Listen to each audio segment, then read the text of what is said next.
வேண்டியதே இல்லை.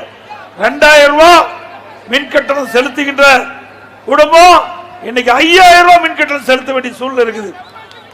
அது மட்டும் இல்ல, டெபாசிட் வேற கேட்கிறாங்க. ஆக எல்லாமே உயர்த்திட்டாங்க. வரி போடாத எதுவுமே இல்லை, அத்தனை வரி போட்டுட்டாங்க. குடிநீர் வரி போடாததுக்கு குப்பைக்கு வரி போட்டாங்க. குப்பைக்கு வரி போட்ட ஒரே அரசாங்கம் திமுக அரசாங்கம் தான். ஏன்னா அந்த அரசாங்கம் குப்பை அரசாங்கம், அது குப்பைக்கு வரி போட்டு தானே ஆகணும். அண்ணா திமுக ஆட்சியில விலைவாசி கட்டுப்பாட்டுக்குள்ள வச்சிருந்தோம். நீங்க சிந்திச்சு பாருங்க, கொரோனா காலம் மக்களுக்கு வேலை கிடையாது. 11 மாதம் ரேஷன் கடையில அத்தியாவசிய பொருட்கள் விலை இல்லாம கொடுத்தோமா இல்லையா? அரசாங்கத்துக்கு வருமானம் இல்ல.